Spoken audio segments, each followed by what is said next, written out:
I want to boost my immune system. So I just added sauerkraut to my breakfast plate.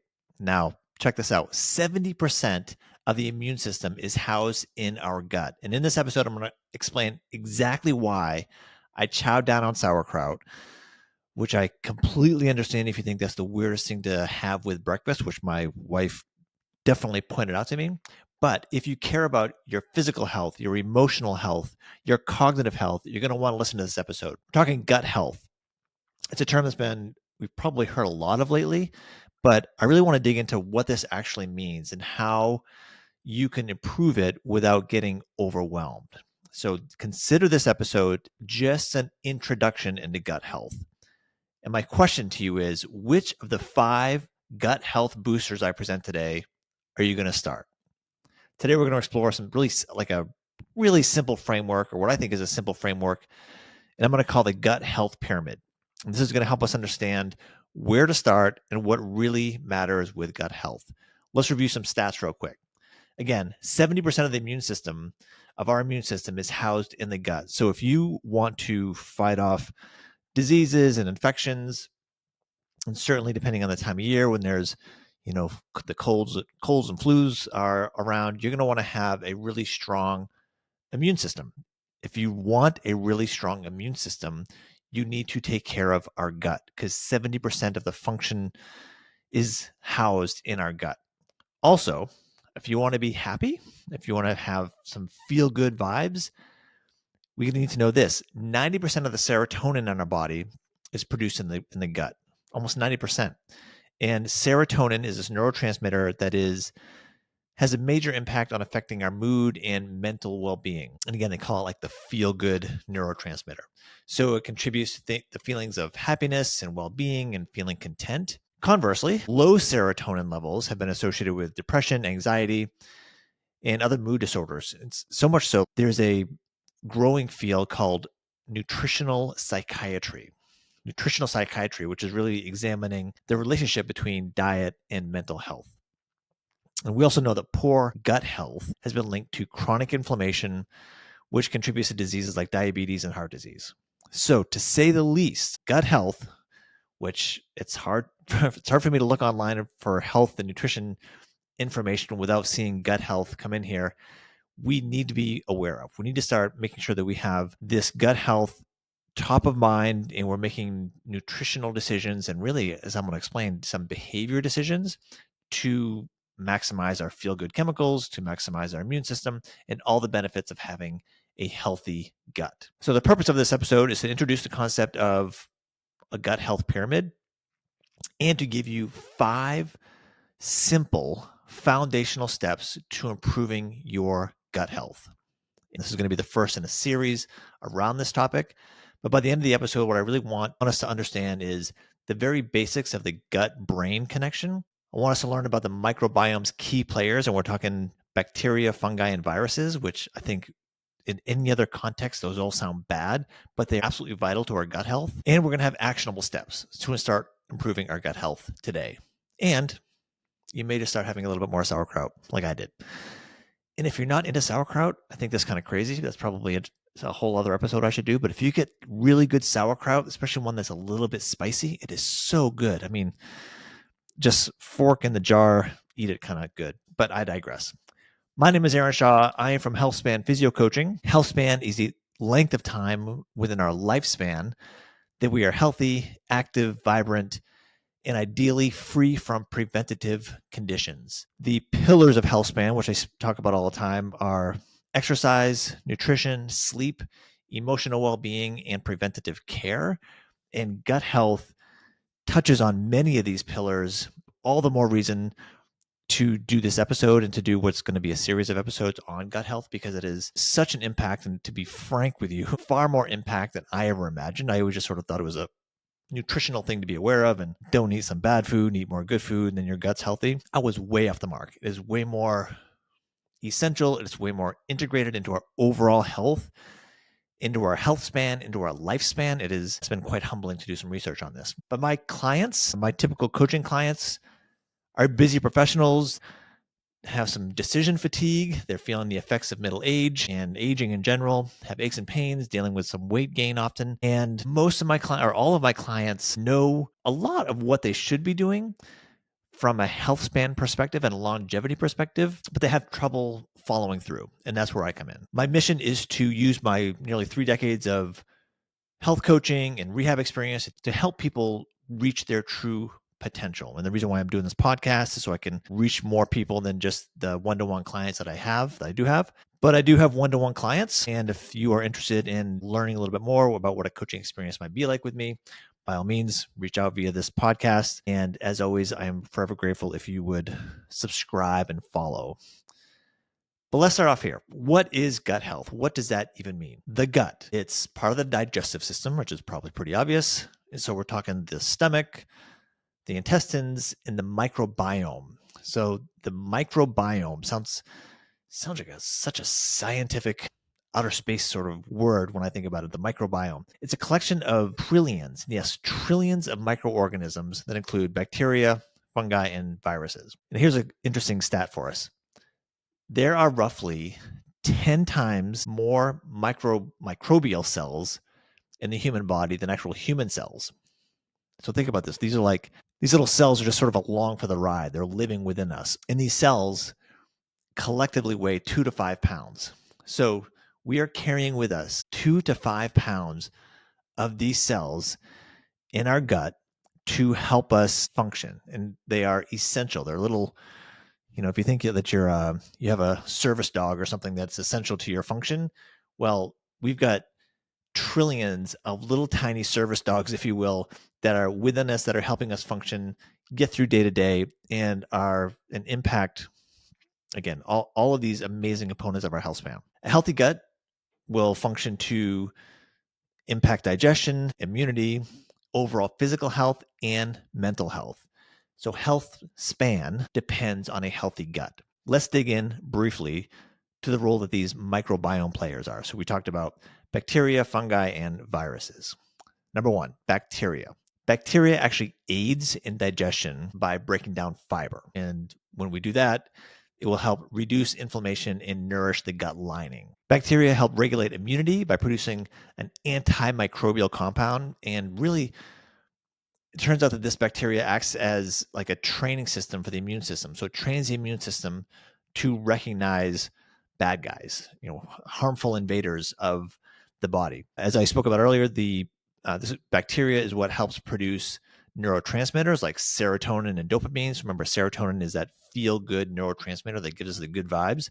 So it has an absolutely direct relationship on our mood, on our focus, on our sleep. And it's so in tune that there's actually a nutritional psychiatry, which I think it's just a fascinating concept. And I'm so glad that there's a focus on that to really kind of put more and more pieces together of how our body functions as this whole integrated system. And we can't, piecemeal our physicality and our emotional side, which back when I first started practicing, that's exactly what we did. So that's bacteria. That's the overview of bacteria. Then we got fungi.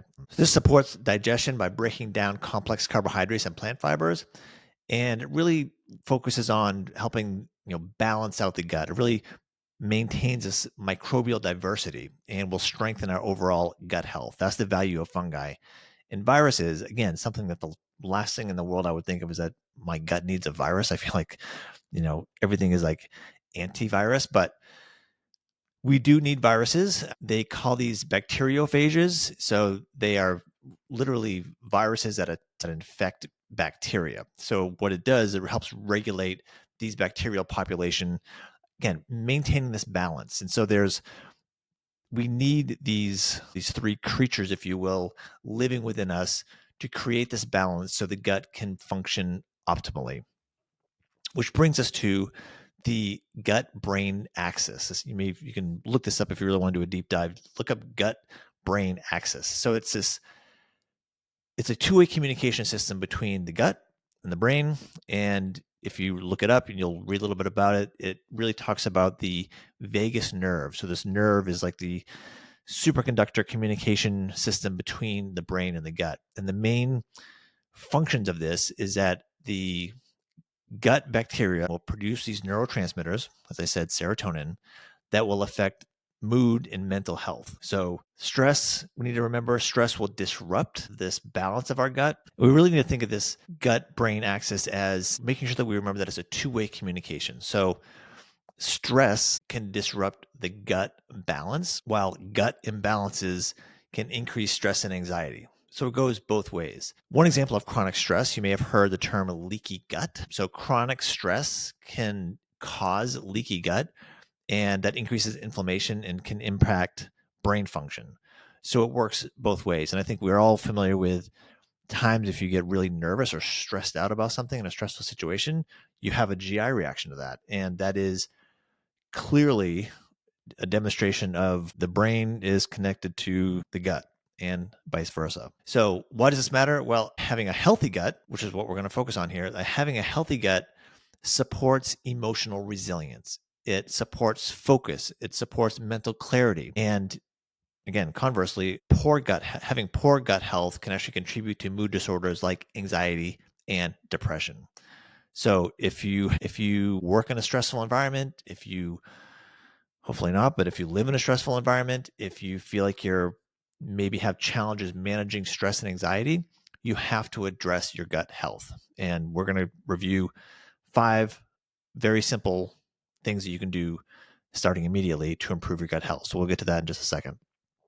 But I want to introduce this as a concept that the way I approach many sort of broad topics, and this is the concept of a pyramid. The pyramid has a base, a foundation that is broad, and then there's tiers, like maybe a middle tier or sometimes several middle tiers working their way up to the peak or the top tier of a pyramid. And we know that a pyramid needs to have foundational stability. And the foundational stability of a healthy gut depends on nutrition and hydration. Probably makes perfect sense. Nutrition and hydration gives us the strength and even the capacity to have a healthy gut. So if we don't have this foundation, if we don't have the foundation of nutrition, appropriate nutrition and appropriate hydration, nothing else really matters. So the second tier of this pyramid would be concepts of lifestyle and habits, such as stress management, such as exercise and sleep. This is like a middle tier, which still has a great impact on gut health and the gut brain relationship. But I think that it's to really think about that, it is second tier. It is sort of a mid tier. It's very important, and I'm going to do a separate episode just on these topics, but it is supported by the foundation, right? So it is supported by nutrition and hydration.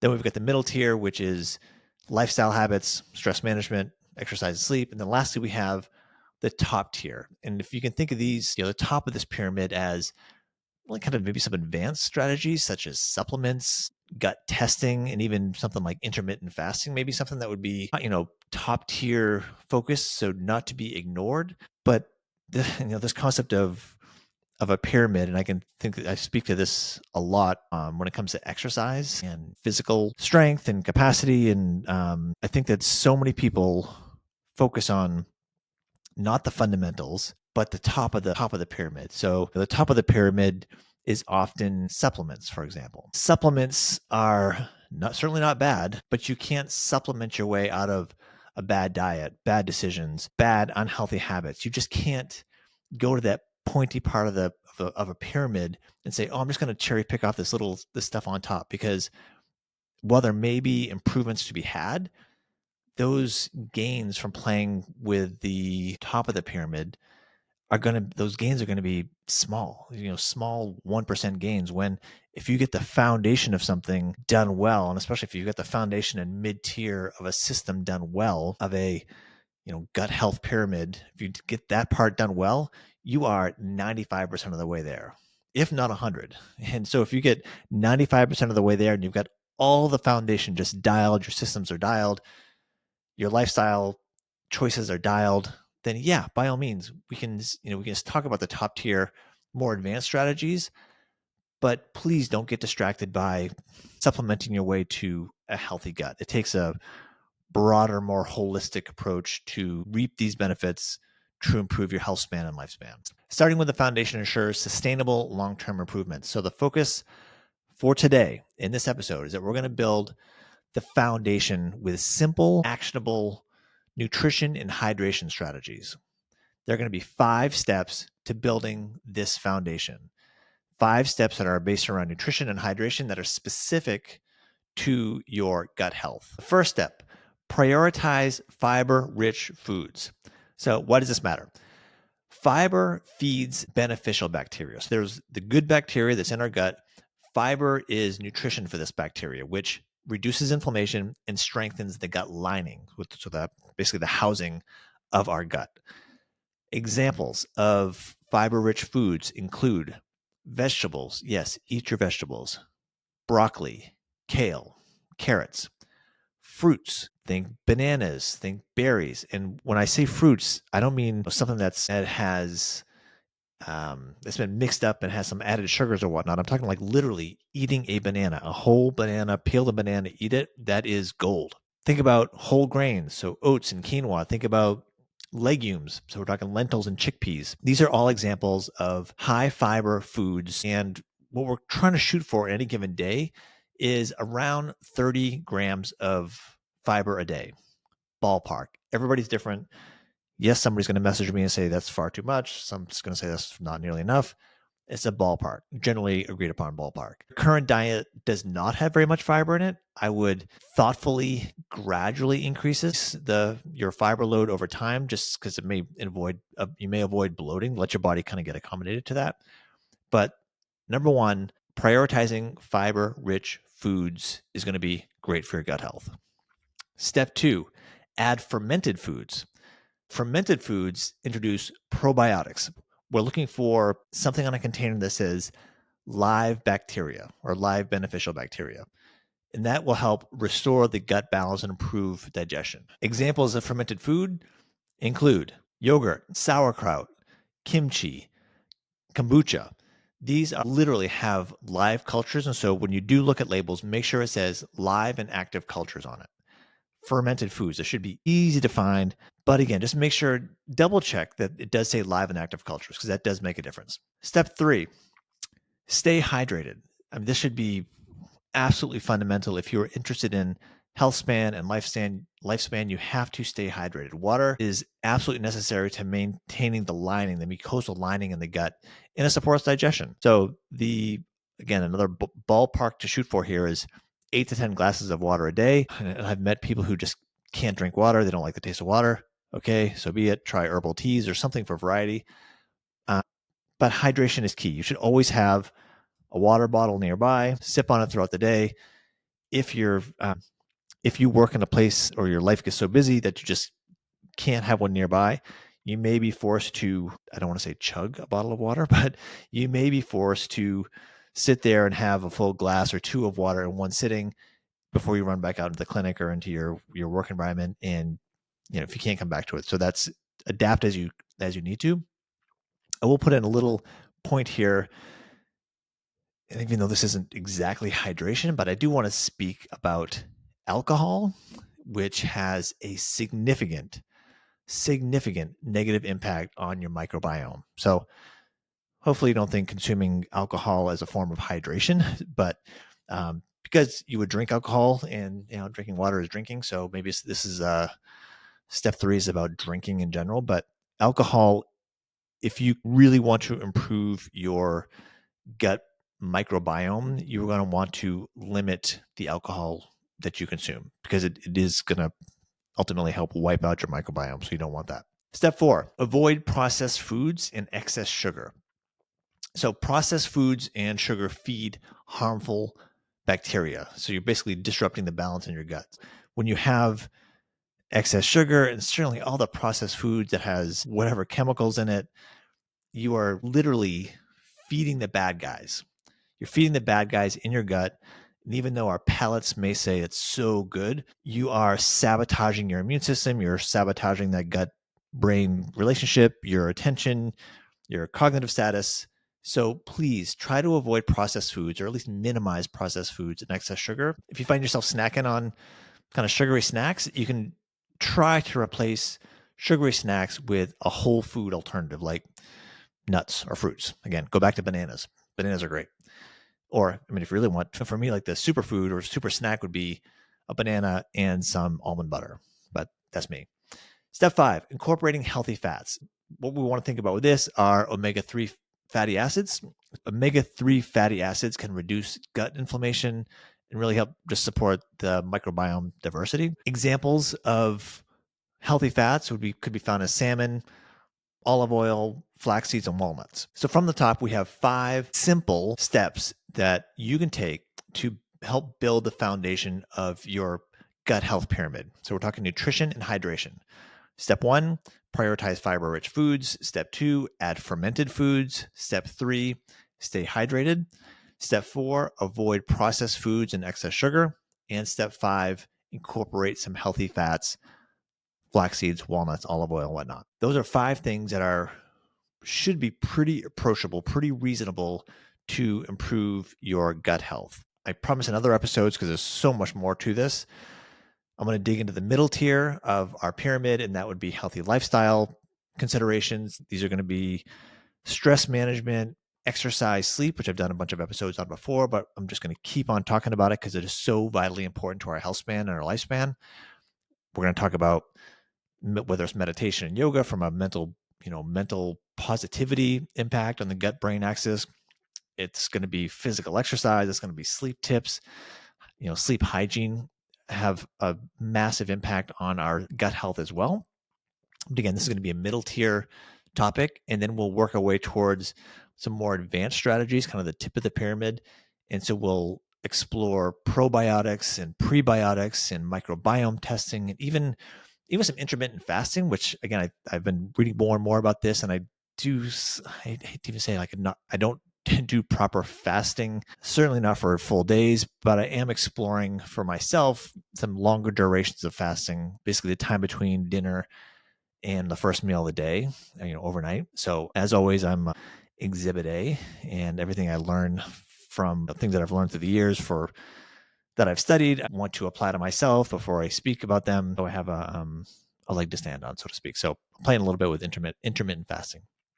And those are really powerful tools, but really they're only effective once you've got a strong, solid foundation in place. That is by far what we just skimmed over in this introduction to gut health. Those 5 things will take you so far in improving your gut health and your overall health that it's worth investing your time and effort into that first before thinking about perhaps microbiome testing. The one thing you can do today to extend your health span, extend your lifespan, is pick one of those foundational changes to focus on this week. You've got 5 to choose from. Again, we've got more fiber, we've got adding more fermented foods, we've got improving your hydration, cutting out or at least lowering the amount of processed foods that you intake and sugary foods, and making sure that you're using healthy fats like omega-3 fatty acids. So you've got 5 very approachable things that you can practice integrating into your life. Pick one of those and focus on that for the next week. Maybe you'll be like me when I'm starting today with scooping some sauerkraut into my face while I'm making my eggs and waffles. Perhaps weird, perhaps a little bit extreme. If you happen to love sauerkraut, it's not a big deal. If you think it's a little bit weird, no hard feelings. But pick one thing and give it a go and stick with it. Stick with it for at least a week and see if you can kind of create a habit that will last through time. Don't do big wholesale. Maybe don't pick all 5 of these tomorrow and say, oh, I'm going to have the best gut health possible by the end of the week. You wouldn't be setting yourself up for success. So start small. Small changes that can be done consistently lead to long-term improvements. So that, my friends, is a very brief introduction into understanding gut health and having 5 things you can do to improve your gut health starting today. I would love to hear from you on what you do for your gut health. If you've had more extensive experience with navigating your gut health, or what things have worked for you or what things haven't worked for you, please respond to this. If you're watching this on YouTube, leave a comment. If you are listening to this on one of the many podcast platforms, you can leave me a message directly from that. I would love it. It'd mean the world to me if you would subscribe and follow this podcast. I'm just one guy who is obsessed with all things Healthspan related, and I can't help myself but research it, apply it to myself, and talk about it. So please subscribe. Next time, we will explore how Stress and exercise and sleep shape our gut health, and make sure that we have really practical ways to optimize these as well. So this would be kind of the mid tier of our gut health pyramid. As always, I'm grateful for you listening to this. If you have any questions, send me a message. If you know of anybody who's struggling with their gut health or any of the symptoms of having a gut health that's a little bit out of whack, please share this episode with them. That would be totally cool. And until next time, have some sauerkraut. If you don't like sauerkraut, have some yogurt with some live cultures in it or something, but do something to take care of your gut health. All right, till next time. Cheers.